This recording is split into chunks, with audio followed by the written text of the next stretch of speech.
বুম্বাদা সেদিনকে একটা ইন্টারভিউ পড়ছিলাম, তো সেটা নিয়ে আজকে ভিডিওটা আলোচনা করছি। এই যে দেবদা জিৎদা নিজেরা প্রযোজনা সংস্থা খুলে নিয়েছে, নিজেরাই নিজেদের লঞ্চ করে।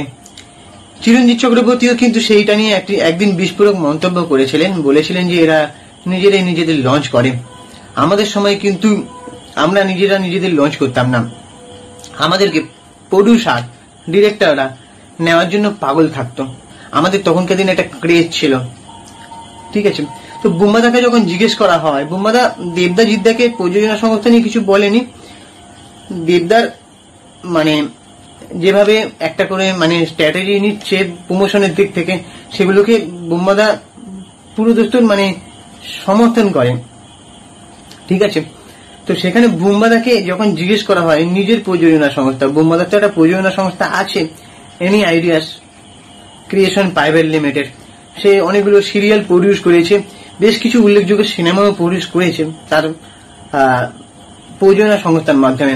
এই প্রযোজনা সংস্থাটা বুম্বাদা এবং অর্পিতা চ্যাটার্জি মিলে প্রযোজনা করতেন। অর্পিতা এখন অন্য কাজে ব্যস্ত বলে বুম্বাদা করেন। বুম্বাদা তো মুম্বাইতে স্টার প্লাসের সাথে যুক্ত হয়ে একটা কবি নিমতে একটা সিরিয়াল করছেন, প্রডিউস করছেন। বুম্বাদা গানের ওপারে বলে একটা সিরিয়াল করতেন, ঋতুপর্ণ ঘোষের লেখা। সেখানে মিমি চক্রবর্তী, তারপরে অর্জুন গৌরবও ছিল, তারপরে বাপি বারিজাতে দিয়ে মানে তাদেরকে একটা মানে সিনেমায় লঞ্চ করলো বুম্বাদা নিজে। আজকে মিমি চক্রবর্তী, অর্জুন এদের উঠে আসার পেছনে বুম্বাদার অবদান কিন্তু অনেকটা।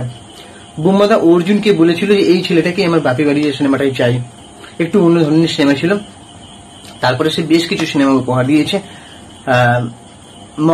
মহালয়া, তারপরে উড়নচণ্ডী বলে একটা সিনেমা জাতীয় পুরস্কার পেয়েছে। কিন্তু তারপরে শঙ্খচিল, মনের মানুষে। কিন্তু বুম্বাদা যেটা বলছেন যে আমি মানে পুরোপুরি যেভাবে সিনেমা প্রযোজনা করতে, সেটা কিন্তু আমি কোনোদিন করিনি। করেছে, যৌথ প্রযোজনা ছিল। তারপরে ফোর্স বলে একটা সিনেমা ছিল, ফোর্স অর্পিতা চ্যাটার্জি ছিল, একটা অটিস্টিক চাইল্ডকে নিয়ে গল্প, সামাজিকতা একটা বার্তা ছিল। সিনেমাটা সম্পর্কে অনেকেই জানেন না, সেটা বুম্বাদা এসএল ভিশন বলে একটা বলিউডের প্রযোজনা সংস্থা, তাদের সঙ্গে জয়েন্ট ভেঞ্চার্স মিলে প্রযোজনা করেছিল। এবারে বুম্বাদা একটা ইম্পর্টেন্ট কথা বললেন, সেই কথাটা আমি শেয়ার করব তোমাদের সাথে।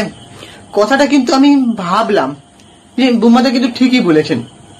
আজকে যদি তোমরা বুম্বাদার ক্যারিয়ারের দিকটা দেখো না, আজকে কিন্তু এটা তো মানবে যে বুম্বাদা কিন্তু নিজের সিনেমায় নিজেকে কিন্তু লঞ্চ করে না, ঠিক আছে। আমরা বলি ঠিকই সিনেমা রিভিউ যে বুম্বাদা কেন মাস কমার্শিয়াল ফিল্ম নিয়ে আসছে না, তার তো নিজের একটা প্রযোজনা সংস্থা রয়েছে, সে তো নিজেকে নিয়ে আসতে পারে দেবদা জিদ্দার মতন। বুম্বাদা বলছেন যে আমি যদি প্রযোজনাটা আজ থেকে 30 বছর আগে করতাম, ঠিক আছে, তাহলে আজকে আমার ছেলে কি করবে বা তার ছেলে কি করবে সেটা ভাবতে হতো না। কথাটা ভালো করে তোমরা বোঝো কি বলতে চাইছি। বুম্বাদা বলছেন আজকে যদি আমি 30 বছর আগে প্রযোজনা করতাম, সিনেমা প্রযোজনা হাতে খড়ি করতাম, তখন স্বপন সাহা, হরনাথ চক্রবর্তী তাদের সাথে যদি হাত মিলিয়ে আমি করতাম না, তাহলে আজকে আমার একটা প্রযোজনের একটা পাওয়ার মানে একটা কি বলবো সিনেমা প্রডিউস করার একটা আলাদা পাওয়ার থাকতো, ক্ষমতা থাকতো, তাহলে তার ছেলেকে নিয়ে ভাবতে হতো না। কিন্তু বুম্বাদা সেই কাজটা যদি করতো, তাহলে সে আজকে ভবানী পাঠক চরিত্রটা পেত না। এটা বুম্বাদা ডাইরেক্ট বলছে যে আমি যদি তখনকার দিনে প্রযোজনা করতাম, এখনো যদি নিজের সিনেমায় প্রযোজনা করে যেতাম, তাহলে আমি কিন্তু ভবানী পাঠক চরিত্র পেতাম না। এটা কিন্তু কথাটা আমরা যদি একটু গভীরভাবে বিশ্লেষণ করি না, এটা কিন্তু কথাটা পুরোটাই ঠিক। কারণ বুম্বাদা যদি নিজের সিনেমা নিজে প্রডিউস করত, বুম্বাদা হয়তো দেবদা জিদ্দার মতন সিনেমা মানে বুম্বাদা তো একটা জায়গা থেকে বেরিয়ে এসছে, মানে একটা নিজেকে ভেঙে ছুড়ে, ঠিক আছে। সে কমার্শিয়াল সিনেমা মারদাঙ্গা হবে শুধু, তারপরে এরকম ছোট চরিত্র করবো কেন, একটা রোল ইম্পর্টেন্ট কতটা সে কিন্তু সেরকম চরিত্র করে। ভবানী পাঠক যেমন সিনেমাটায় আছে, তেমন কিন্তু নাম ভূমিকায় দেবী চৌধুরী, শ্রাবন্তী চ্যাটার্জি, তাও কিন্তু সে সিনেমাটা রাজি হয়েছে, কারণ ভবানী পাঠক একটা অংশ বিশেষ জুড়ে আছে। সে নাম ভূমিকায় না থেকেও সে নায়ক সিনেমাটার মধ্যে, ঠিক আছে। অটোগ্রাফ বায়োসে তেমন এসব চরিত্রগুলো কিন্তু বুম্বাদা পেত না, আর আমরা বুম্বাদাকে নতুন করে পেতাম না। আমরা ওই তখনকার দিনে দেব চ্যালেঞ্জ, তারপরে পরাণ যায় জড়িয়ারে, তারপরে আরো কি সব সিনেমা নিয়ে আসছে।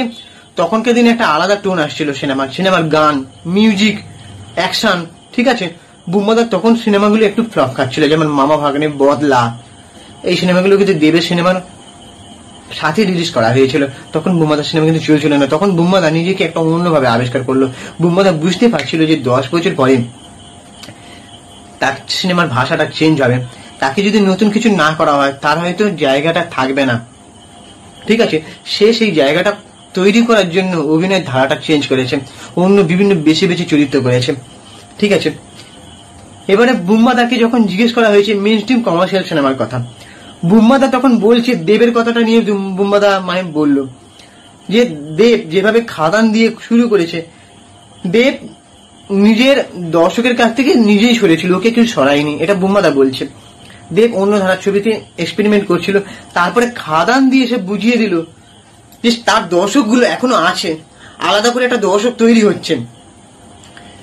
এই যে এত সিনেমার প্রমোশনের ধারাটা পাল্টে গেছে, বুম্বাদা এবার বলছে আমি সামনের বছর একটা পুরো দোস্তর মেইন স্ট্রিম কমার্শিয়াল সিনেমা নিয়ে আসছি সামনের বছর। এবার যখন বুম্বাদাকে রিপোর্টারটা জিজ্ঞেস করেছে যে এখনই কি একটু কিছু বলা যাবে, তখন বুম্বাদা বললেন আমি পুজোর পরে বলবো, কারণ এখনো কিছু ফাইনাল পুরোপুরি হয়নি, আর তাছাড়া এখন দেবী চৌধুরী সিনেমাটা নিয়ে কথা হচ্ছে, তাই সেটা পুজোর পরেই আমি বলবো। বুম্বাদা সেরকম একটা বললেন। তারপরে আমি রিসেন্ট একটা ইন্টারভিউতে বুম্বাদা দেখছিলাম, একজন ইউটিউবার বুম্বাদাকে ইন্টারভিউ নিচ্ছিলেন। তাকে যখন জিজ্ঞেস করা হয় যে বুম্বাদা বলিউড এবং টলিউড মিলে দুটোতেই সামলাচ্ছেন, এখন মুম্বাই পাড়ি দিচ্ছেন মাঝে মাঝে, তার মাঝে কলকাতার সমস্ত কাজে ব্যস্ত থাকছেন। তো মুম্বাই থেকে কি কোনো প্রজেক্ট আছে, একটু হিন্ট দিলে হবে, এরকম একটা কোশ্চেন করা হয়। তো বুম্বাদা বলছেন বলিউডের একটা ছবি উনি করছেন। ঠিক আছে, কবে রিলিজ হবে জানেন না, কিন্তু সামনে শুটিং শুরু হবে। উনি এটাও বললেন আমি মুম্বাইতে অল্প কিছু কাজ করি এবং এখানেও কাজ করছি, এখানেও বছরে 2-3টে কাজ করি আমি সিনেমা। ঠিক আছে, তো বুম্বাদার এই কথাটা শুনে আমি ভাবলাম যে না, বুম্বাদা যদি নিজের প্রযোজনা সংস্থা খুলে যদি নিজেকে লঞ্চ করতো, এমনকি বুম্বাদা আবার এটাও বলেছে যে আমি সেরকম প্রযোজনা কখনোই করতে চাই না, যে পুরোপুরি যৌথ প্রযোজনা নয়, পুরোপুরি আমি নিজেই টাকা ঢালছি সিনেমার জন্য, এমনকি আমি নিজেকে লঞ্চ করছি, সেরকম প্রযোজনা বুম্বাদা কখনো করবেন না, এটা উনি বললেন। কোথাও না নিজেই প্রযোজনা সংস্থা খুলে নিজেকে যদি লঞ্চ করি না, তাহলে কি মনে হয় যে অন্য ডিরেক্টর প্রডিউসারের থেকে চাহিদাটা হারিয়ে যেতে পারে। এটা কিন্তু কথাটা বাস্তব। চিরঞ্জিত চক্রবর্তীও কথাটা বলেছেন যে জিৎ দ্বারা দেব দ্বারা নিজের প্রযোজনা সংস্থা খুলে নিয়েছেন। ঠিক আছে, দেবদার কথা দেখুন, দেবদা জিৎদা আমি বলছি না এটা প্রযোজনা কোনো প্রডিউসার বা কোনো ডিরেক্টর নেবে না, এদেরকে নেবে, কিন্তু বুম্বাদার এখনো যেভাবে চাহিদা দেখুন, এটা তো মানতে হবে 63 বছর বয়সেও তাকে ডিরেক্টররা প্রডিউসাররা নেওয়ার জন্য পাগল হয়ে যায়। গুমনামি করার সময় সৃজিত বলেছিল যে তুমি পারবে, বুম্বাদা বলেছিল নেতাজি করতে পারবো না, ভবানী পাঠক বলছে আমি পারবো না, তখন তাকে জোর করা হয়েছে, বলছে তোমাকেই চাই, মনের মানুষ। তার সময় গৌতম ঘোষ বলছে তোমার এই চোখটা চাই।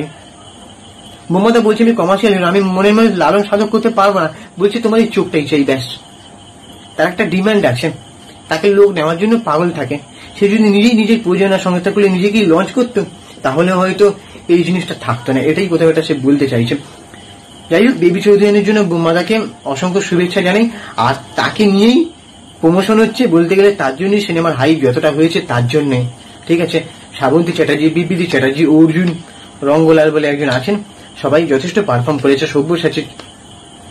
তো পুরো সিনেমাটা 26শে সেপ্টেম্বর রিলিজ হচ্ছে, এবং তোমরা অবশ্যই হলে গিয়ে দেখো, আমি তো দেখতে যাবই।